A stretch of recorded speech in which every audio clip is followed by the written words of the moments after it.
This feels so like professional. Hey there, my name is Ed Howie, and this is Howie Grow a Brand. 1, 2, 3. If you like what you learned from this video, help us by promoting the channel by clicking the like button below and subscribing to our channel. You ready to go? Let's get into today's chat. All right, let's do this. So as an entrepreneur, it is really difficult to say that you're going to accept anything less than perfect. But oftentimes when we set that boundary, we give up on so many opportunities and we don't do as much as we could because we don't allow progress to take its course. Think about when something goes viral. It's not because it's perfect. Today, we're talking with Kris Wittenberg. She's the founder of Be Good to People, also affectionately known as the Original Kindness Company. So join me as Kris and I discuss about the reality of the challenges as well as the incredible benefits of celebrating progress and not focusing solely on perfection. Kris Wittenberg, Be Good to People. Always a joy to spend time with you. I feel the same way. You know, one of the things that that I've learned, we both learned, is the principle of basically celebrating progress, not perfection. How has that come to life in your world as you're running your business, and what have you learned through the ups and downs of business that really have helped you focus on the progress, not the perfection? You know, I have to be constantly reminded of it because my nature is perfectionism, which will definitely stop me from getting anything done and completed. So when I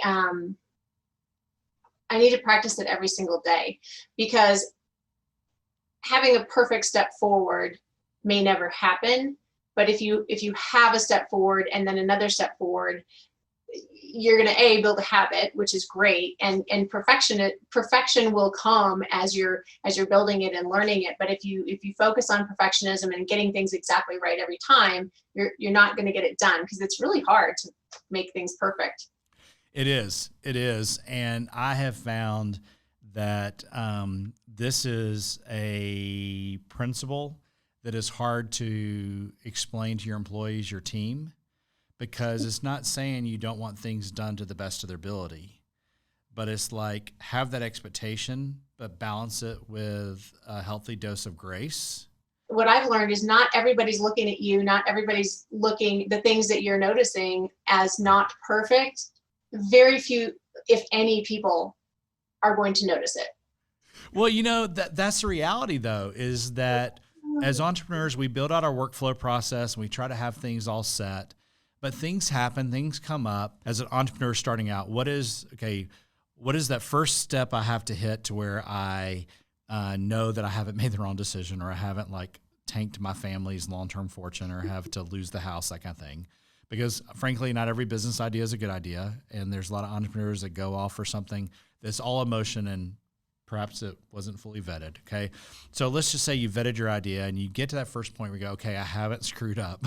You know, this has some potential. And then you get to that second phase where you're starting to basically, where we call it operationalize, is where your business is running and you are hitting like a reasonable cash flow, a reasonable business function.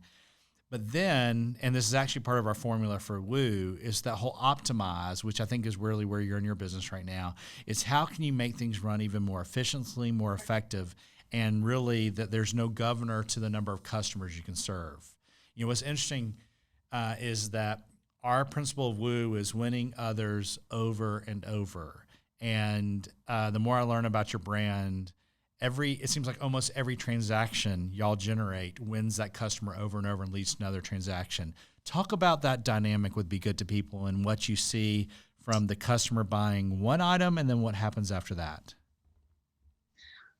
Well, so we have one of the few automations that we have is when someone makes their first purchase. I wrote a very heartfelt email, and that goes out to after they've made their first purchase. But the letter is really funny because a lot of people think, they're like, I can't believe you took the time to write this. This means the world to me. And I'm like, oh, now I feel like a fraud because I didn't take the time to write it personally to you. But here's the interest. Again, progress, not perfection. You put a lot of time into making sure that letter was perfect. Yes. Okay. And the the operationalizing of being able, there's things that need to be done that only you can do as an entrepreneur. And it'd be great if you could respond to everyone, but that would limit your ability to serve your community. Correct. And so you invested the time. And what's interesting about it is that letter kind of breaks a lot of the typical brand standards. And I know that we're both branding people, but like it doesn't have the header. It's clear it wasn't a MailChimp. It was almost typed more cryptically like you did on your phone versus all being perfectly laid out. And I just thought that was brilliant and not inauthentic, because that was you used the word automate. I use the word operationalize. That is a great situation where you took a personal intent and you operationalized it or automated it, but you did it in a way that was authentic to your heart. And I'll tell you, for all our viewers and listeners, this is not a paid endorsement, but I got to tell you, I am so thrilled to being part of the Be Good to People community. And you want to get a little snapshot of how branding is supposed to work. You buy a T-shirt, you put it on, and you see you and you see not only but those around you. You see that behavior change. That's the true ultimate measure of a solid brand, is that when you're actually changing lives and not just being a product transaction. So always a joy to visit with you. Thanks, Kris. Be good to people. Thank you so much, Ed. Thank you. See you.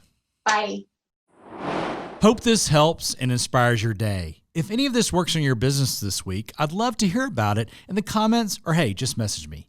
And if you haven't done so already, please take a bit of time and like and subscribe to our channel. See you soon.